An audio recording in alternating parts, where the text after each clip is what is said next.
अब हम दूसरे पार्ट की बात करते हैं।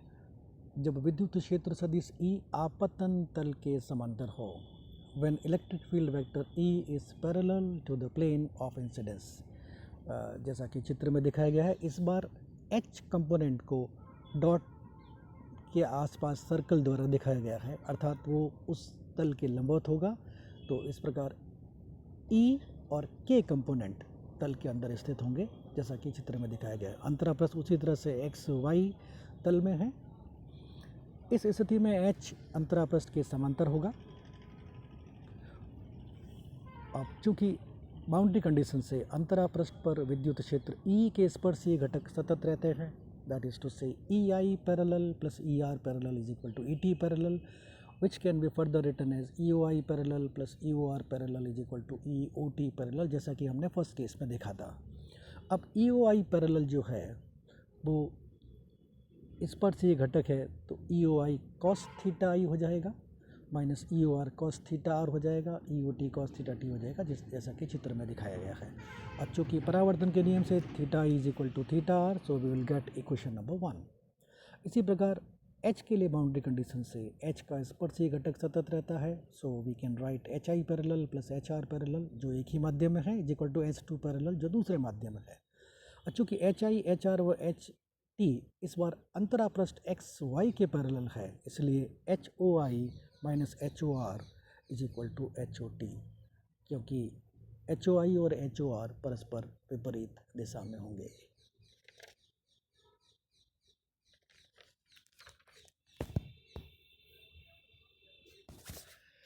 ना चूँकि H is equal to K cross E upon mu omega, so HOI can be written as KI cross EOI upon mu 1 omega, or you can say KI is perpendicular to EOI, means theta is 90, sin theta will be equal to 1, so HOI जैसा कि हमने पहले वाले case में देखा था KI EOI upon mu 1 omega, इसी तरह से HOR KR EOR upon mu 1 omega, और HOT हो जाएगा KT EOT upon mu 2 omega, क्योंकि ये अब दूसरे माध्यम में है। तो समीकरण 2 और 3 से अगर हम मान रखें इनके, और साथ में ये भी रखें कि के आई इज इक्वल टू के आर है, और अगर माध्यम अचालक है तो म्यू 1 म्यू 2 बराबर म्यू 0 होगा, तो म्यू दोनों तरफ कैंसिल हो जाएंगे, so will get equation K I into E O I plus E O R is equal to K T E O T, that is equation number 4।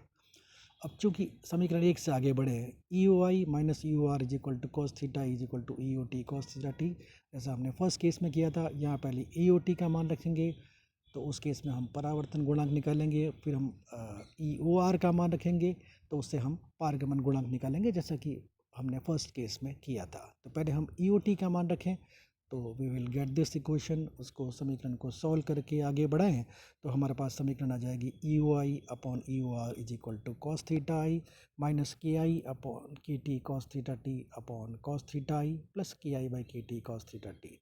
और चूँकि इस बार ये समांतर घटक है, इसलिए ई O R E O I parallel हो जाएगा। अगेन चूँकि K I by K T is equal to omega by V one upon omega by V two, जैसा पहले केस में देखा था, that is equal to V2 by V1 is equal to C by N2 upon C by N1 is equal to N1 बटा N2 हो जाएगा, जहाँ N1 और N2 माध्यम 1 और 2 में अपवर्तनांक के मान है, यानी रिफ्रैक्टिव इंडेक्स के मान है। तो समीकरण 5 और 6 से we will get equation number 7. Again from the Snell's law, N2 by N1 is equal to sin theta I by sin theta t, तो N1 by N2 हो जाएगा sin theta t by sin theta I। ये मान रखें समीकरण 7 में और उसको सॉल्व करें, तो हमारे पास दो सूत्रों का इस्तेमाल भी होगा। 2 sin theta cos theta is equal to sin 2 theta, और sin a minus sin b is equal to 2 sin a minus b by 2 cos a plus b by 2, and sin a प्लस sin b is equal to 2 sin a plus b by 2 cos a minus b by 2। इन समीकरणों का इस्तेमाल करें तो will get E O R upon E O I parallel is equal to tan theta I minus theta T upon tan theta I plus theta T. अब वही समीकरण आगे बढ़ा, इस बार हम ई ओ आर का मान रखें, तो ई ओ आर का मान रखें तो हमारे पास ultimately will get equation E O T upon E O I is equal to twice cos theta I upon cos theta T plus K T by K I cos theta I.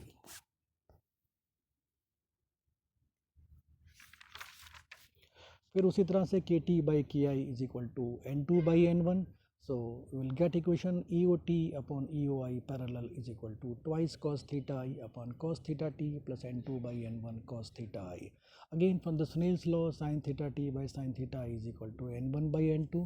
So we can write n2 by n1 is equal to sin theta I by sin theta 2.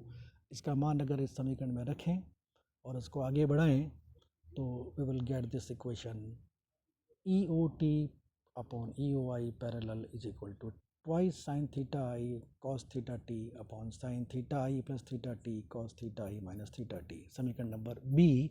तो ए और B Fresnel समीकरण है जब विद्युत क्षेत्र सदिश आपतन तल के समांतर होता है.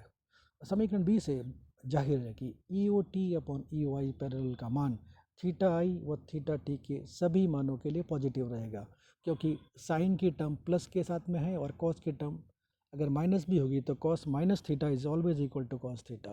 तो यह फर्क नहीं पड़ेगा कि थीटा आई बड़ा है थीटा टी से या थीटा टी बड़ा है थीटा आई से. अर्थात आपतित और अपवर्तित तरंगे इस स्थिति में हमेशा समान कला में रहेगी.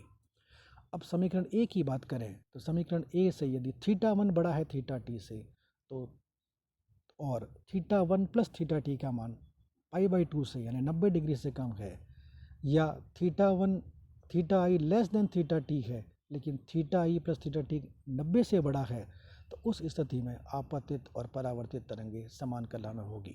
इन दो स्थितियों को छोड़ करके बाकी सभी स्थितियों में आपतित और परावर्तित तरंगे परस्पर विपरीत कला में होगी.